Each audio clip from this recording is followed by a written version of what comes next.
But I asked somebody to move up this way to move it more.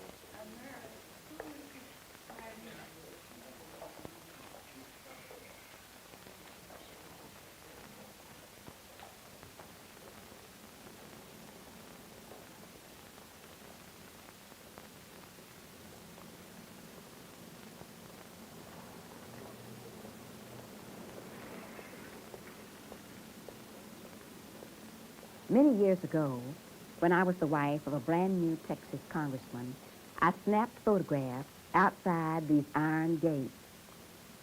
I never imagined that one day I would live on the other side of that fence. Like many tourists, I had the distinct feeling that this house belonged in part to me. I think that's a feeling that everyone who visits here shares. Just like the thousands who come here each year, I was impressed by the majesty of the great state rooms on the first floor and was proud of the stream of history that ran through each of them. What the passerby doesn't always realize is that there are two sides to the White House. The official side that remains in the public eye and the private side that the public rarely sees. The living quarters for the president and his family.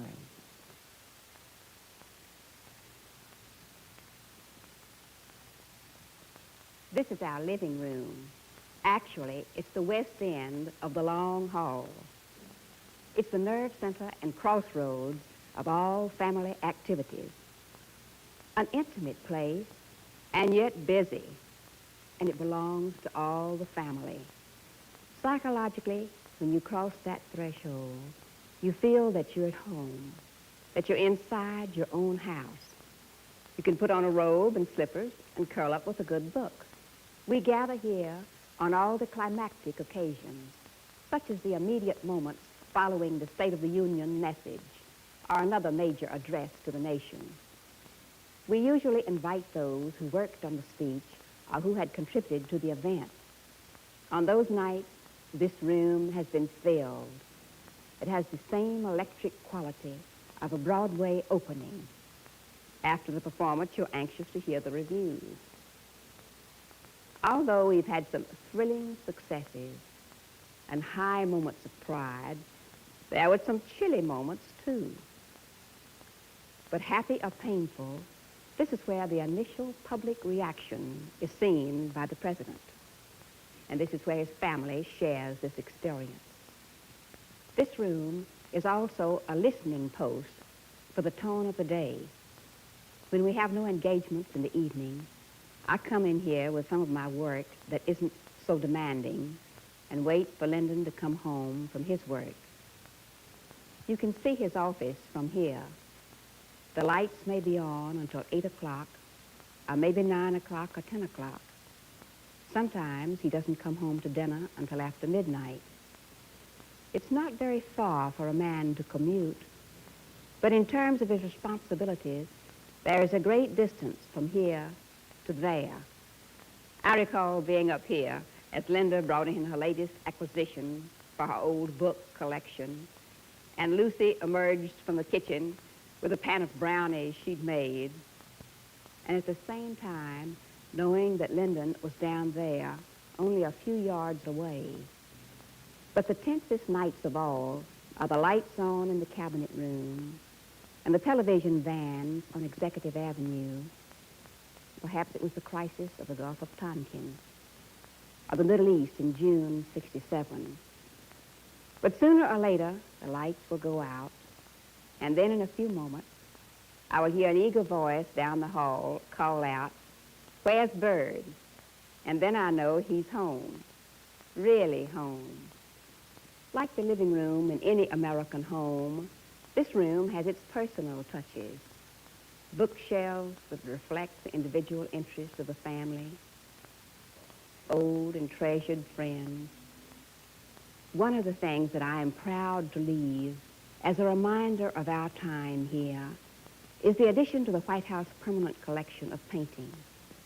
Thomas Sully's portrait of Fanny Kimball is sheer romance, and I love it. This is our most recent acquisition for the permanent collection. Robert Henry's Gypsy Girl.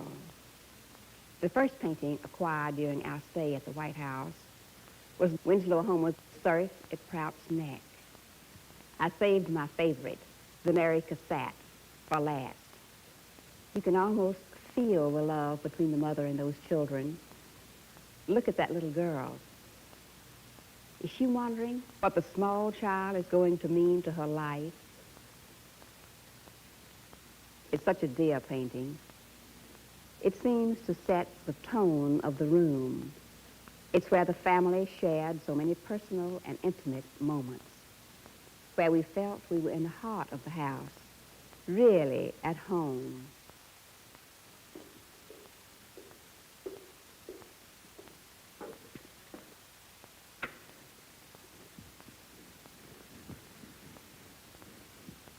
Each of the rooms in the family quarters of the White House has a special personality, a distinctive mood.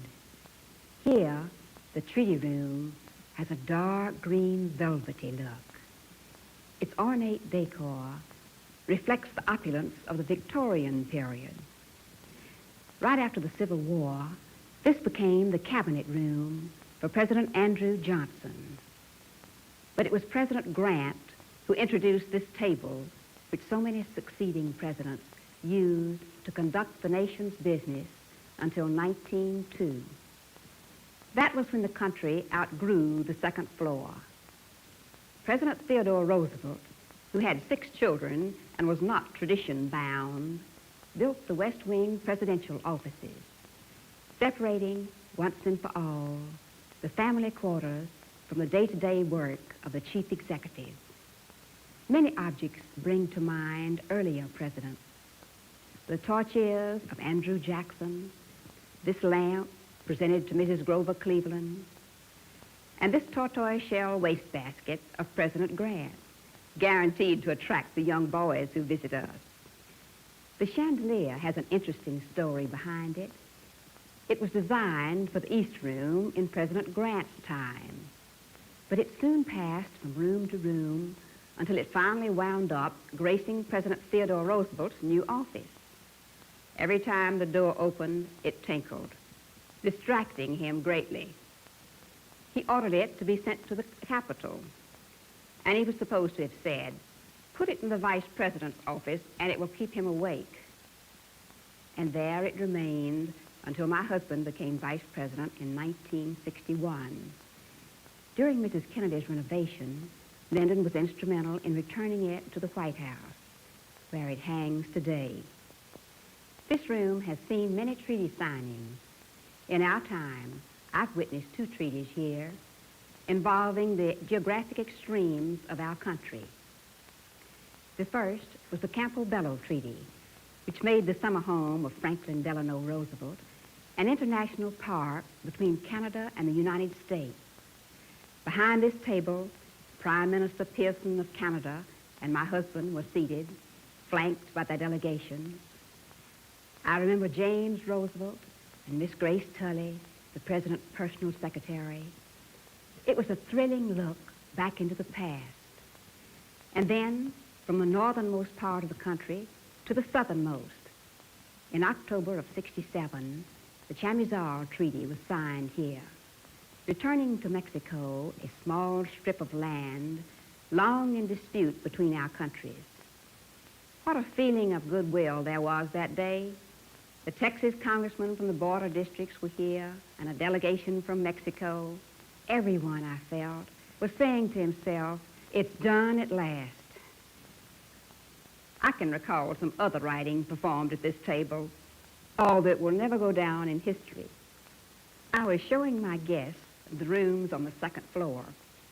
We entered the treaty room, and as I began my recital, I saw on the table some rather tattered notebooks and chewed pencils, a high school algebra, and a Latin book. It was evident that Linda and Lucy had discovered what I, too, would soon learn, that this room is mighty conducive to getting work done. Almost from the beginning, I've used this room to launch the projects closest to my heart. It's a good place to gather your committee or your group, talk into being a program and get it moving.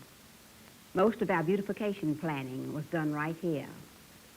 We took our notes on President Grant's table and our liaison with the outside world with this old French telephone made back in the 1890s.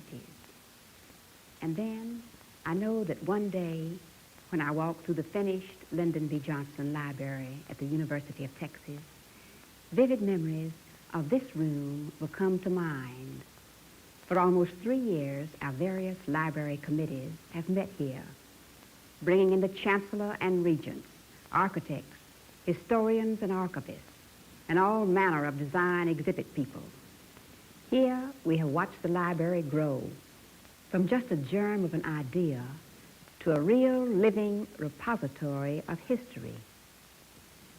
And so, a room that started out as a working environment for a succession of presidents still provides that very important function for 20th century first ladies with a variety of projects.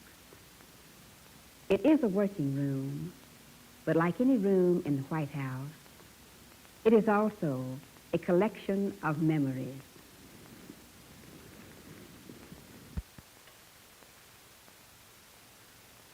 Having the entire family together for lunch is a joy, but also a rarity. Lyndon's hours vary with his work, and the girls are just as unpredictable. But once in a while, everyone's activities coincide, and we gather in the family dining room. His cheeks are so pink, he looks almost like a little English baby. Blonde hair, pink cheeks. Well, he looks like just about any baby except mine. He is a good boy. He's an angel. He looks so much like his daddy. He needs a spoon on his chinny. Sir, do you know exactly what an abstract is? I thought I understood it, but I don't know. I thought it was a tractor with a bulldozer cleats on it. That's what I thought, but Chuck wrote and he was trying to explain to me. He said that it has no heavy plating on it, and it's not like a tank in the sense that it's very durable, but they're very dangerous in the sense that they've got about 4 gas tanks. So if they're hit, the whole thing goes up in the glass case. It's too hot. You know, I think that one of our parting gifts to the White House might be an in-residence high chair, permanent. But Lyndon ought to give it, don't you think? Wouldn't that be cute, Mother? They give him by Patrick Lyndon Music. Will you be glad if you get you a high chair so it'll be your very own high chair forever? Lucy Baines, what kind would you like? And those pretty bright colored ones like we have to ranch? Yes, ma'am.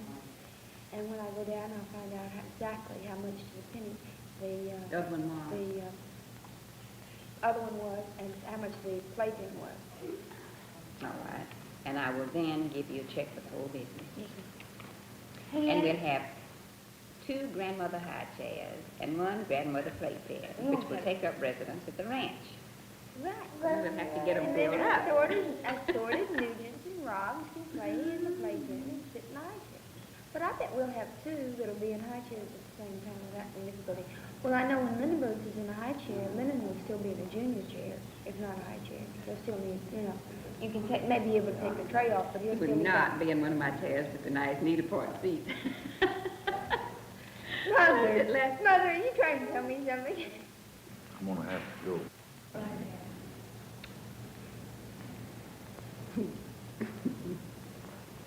You want to get your little wood in anyway. I bet you think you're going. Yeah. He wants to go. Oh, Daddy. He knows he loves him. He does. He knows he loves him. Daddy's husband. Goodbye, Good Daddy. granddaddy. Oh.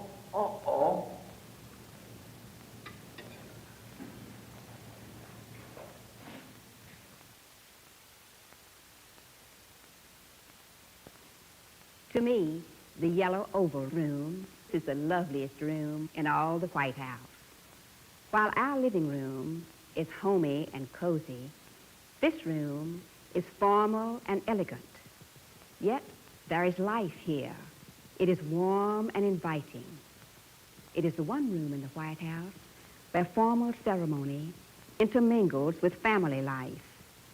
It symbolizes, in a way, the role a president's family plays while living here. But the personal life and the official duties are always closely related. President Franklin Roosevelt's bedroom was next door, and he would use this room as a sitting room and an office. For us, it has been the main drawing room, and on a winter evening, the fire is a magnet for good conversation. Traditionally, the yellow oval room has been used for entertaining and for reception. In fact, this is where the first official reception ever held at the White House took place. Here, on a chilly January 1st in 1801, John and Abigail Adams received the ministers from the first 6 countries that had recognized this brand new nation. And still today, this room offers hospitality to visiting chiefs of state. This is where we invite the prime ministers or kings and their wives for that half hour or so before a state dinner. The earlier part of the day is filled with honors and formal ceremonies on the South Lawn, colorful fanfare, sometimes a parade. This has always been an impressive experience, a responsibility. I go to the 3rd floor before the occasion and look at the great map case and pull down Liberia, India. Then I read a fairly thick sheaf of briefings on the visitor and his country. I also try to go over the guest list a good many times before the state dinner, because hopefully you can say something more than just how do you do to our guests who come from all over the United States to meet the visiting head of state. And then it is a high moment when the color guard enters. The president escorts the wife of the visiting chief, and I, in turn, by our guests. For a year, the handsome Marine captain who led the group was Chuck Robb. He was terribly military and impressive. It was not until months had passed that I realized I might be looking at our future son-in-law. We have had so many wonderful, personal, happy times in this room. Here, Lyndon and I celebrated, just last year, our 33rd wedding anniversary. The cake that Linda planned hailed our time together 1/3 of a century. What a day was our grandson's first birthday. Like all birthdays, the climax is the cake. This one provided us with a household crisis. Those sticky little feet and that elegant Louis XVI upholstery. In the end, the furniture didn't suffer one bit, but my nerves did. And then there was the Christmas of '67. My husband was plunged into a trip around the world. Prospects were bleak indeed for a Christmas with the whole family together. I followed his headlines from Australia to Thailand to Rome. And then gloriously, he came home on Christmas Eve. That Christmas, we were 7, 2 sons-in-law and a new baby. Unspoken was the thought that next Christmas Chuck would not be with us. It was a fragile happiness, like some lovely bubble.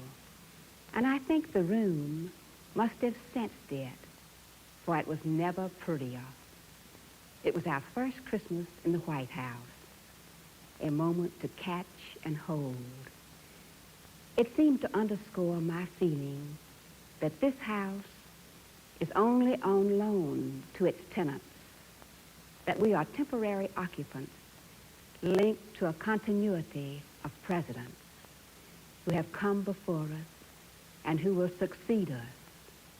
For only a brief time, we serve as the extension of 200 million people, holding their trust, working to fulfill it.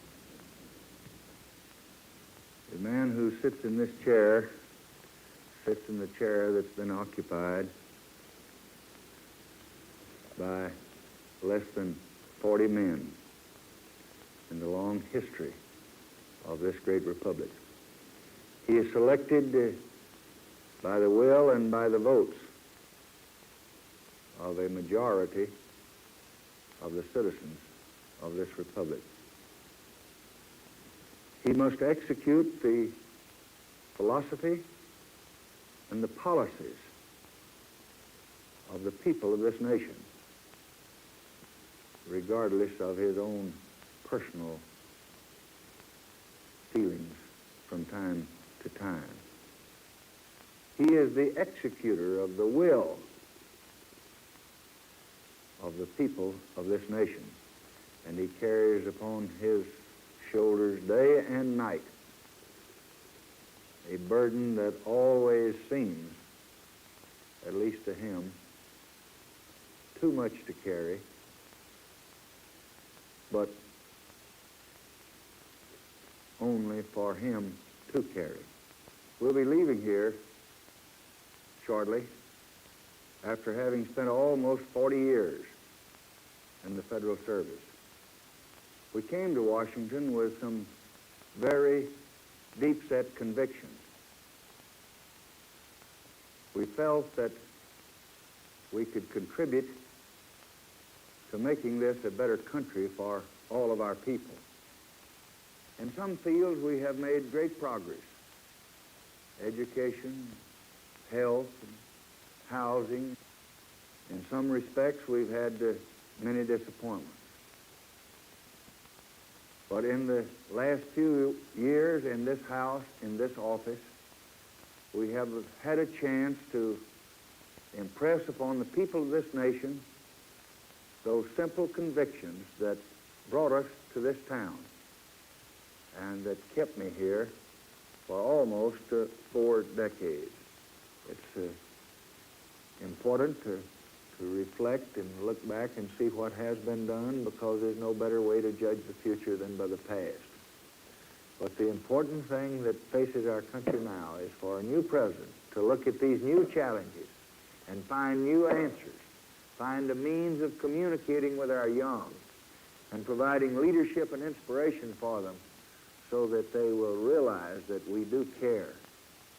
Find a way to help better understanding come to our races so that we can live together in peace and harmony and equality with justice to all. No president ever came to this office on a platform of doing what was wrong. Most of us have made some decisions that were wrong, and as we leave office, in a good many instances, most of the people seem to feel that most of the things we've done have been wrong. But every man who's ever occupied this office or sat at this desk or reclined in this chair has been dedicated to doing what he believed was for the best interest of the people of this country. I'm utterly convinced that when any man takes the oath of office as president, he is determined to do what is right as God gives him the wisdom to know the right.